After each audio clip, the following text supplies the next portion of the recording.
Oh, hey there, vet heads. I just checked the pork butt I put on this morning. It's hovering around 250 degrees, so we got some time on our hands.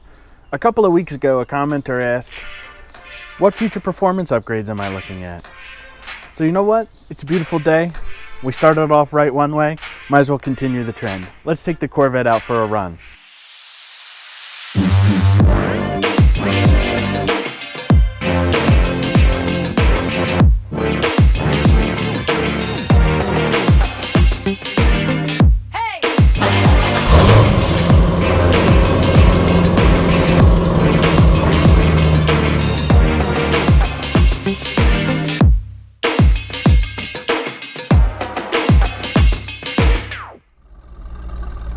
Hope you're all well, vet heads. On one of my videos posted nearly a year ago, I had a commenter ask me about my future upgrades. Full disclosure, that commenter happens to be one of my best friends, and it also happens to be a topic that I haven't discussed yet with all of you, nor him. So I think it's worth an episode. Before we start talking parts though, there's a few things I want to say. As a completely stock machine, the C5 is still a force to be reckoned with. She's a great daily driver, but will absolutely hold her own in a fight. She's got beauty and muscle, everything you want out of a Corvette. So honestly, I'm in no rush to upgrade. That being said, part of the reason I wanted a sports car was the ability to customize. You know, whether it's a Corvette, Nissan Z, Mustang, there are parts galore to make the car truly your own. Owning a Lincoln MKZ before this, while a great car, meant that I was between a rock and a hard place. Sure, I had the Mustang 3.7 V6, but I also had a car packed with tech that wasn't really amenable to being messed with, and a transverse layout also meant that a simple air intake would require custom piping. I was entering into the raw world of hot rodding with very little experience. Now, I missed that car. But when I lost it, I took the opportunity to buy a car that would allow me access to aftermarket parts specifically designed for that vehicle. So I think it's important to have an overall vision for the car and then buy parts based on that vision. You know, ask yourself, does this part fit into my overall idea for my car?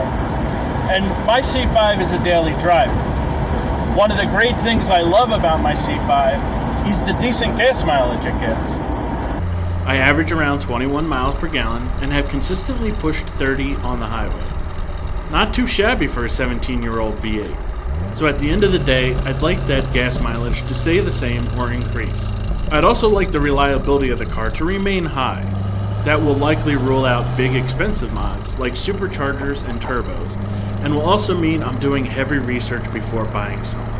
I'm also not grabbing the cheapest part off of eBay, but am likely purchasing well-known brands. I'll break the parts into two categories, performance and cosmetic. Let's talk about performance. I plan on starting with basics and moving my way up, and one of the most common modifications for any car is an air intake. Now, there are plenty of brands and styles out there. Some claim big horsepower gains, others claim more moderate gains. I'll make the claim definitively right here. My goal isn't necessarily horsepower. That's just the cherry on my sundae. The vast majority of the time, I'm not breaking 2,000 RPM. But I have allergies, and I know what it's like to have a stuffy nose. So I'm just trying to help Belle breathe her best. After doing some research and looking at different systems, I've decided on one specific air intake, the Callaway Hunger. Now, if you're looking or have looked at systems, you'll know this one as either the most expensive or as one with a high horsepower gain claim. Now, I'm not choosing it for those reasons. I'm choosing it for a different reason.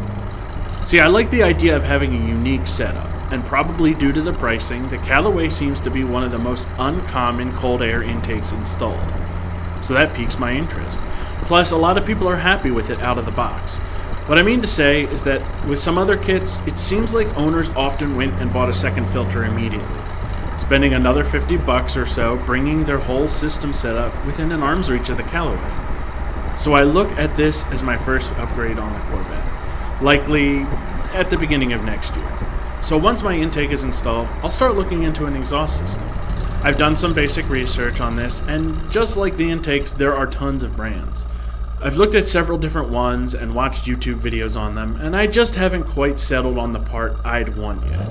Ideally, I just want a small increase in sound, something that's not necessarily going to annoy me in traffic, but will tingle the senses when I'm on the back roads. Something that'll take the sound of the stock Corvette and add that little oomph. This is likely a part that I'd be installing at the earliest late 2020.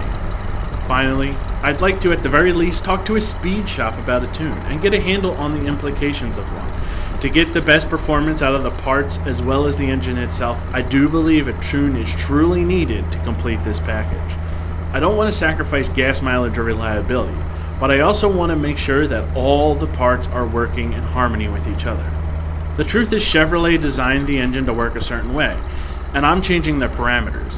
It only makes sense to me as a scientist that the computer should be made aware of these changes and updated to give me the best result. So those are the performance mods on my radar at the moment. There's a few other things I've looked at and considered, but I just don't foresee the purchase in the near or distant future. So let's talk a little bit about the cosmetic mods. So I break the cosmetic mods off because honestly they don't serve any purpose, but to change the look. And there's quite a few I'm considering. The first are these carbon fiber light covers by C7 Carbon. Will they actually save me weight? Yeah, probably not enough to ever make a difference. I don't expect my quarter-mile times to improve either, but I do like the look of them and I believe they will break up the sea of electron blue and add a subtle accent to the car. I mean, I've really grown to love my blue, but there's a ton of it. I also plan on upgrading my headlights to projectors at some point as well. There are several kits available that retain the flip-up feature. I know you'll find a lot of complaining on forums about the stock headlights, which I honestly don't think are that terrible, but projectors do provide a better technology and better lighting at night. If you do find your headlight rather dingy, pop them open during your next wash and use your favorite glass cleaner. I found that this has made a world of difference for me. Anyway, I digress. Around the time I upgraded my headlights, I plan on converting my fogs to a high-intensity diode kit and replacing my signal bulbs for switchbacks, which I already own. I do wish to upgrade the taillights at some point as well, but really I'm unsure what route I want to go at the moment. There's everything you could think of: European conversion, flush mount, and halo LEDs. Honestly, there's everything except what I have in my head, so I'm not sure where I want to go yet. Finally, I saw some nice carbon fiber hoods at Carlisle last year. I think ultimately, if I went forward with that purchase, I'd have the majority of it painted, maybe leaving a little section exposed. Something tasteful to again help break up the sea of blue and just add a little personal flair.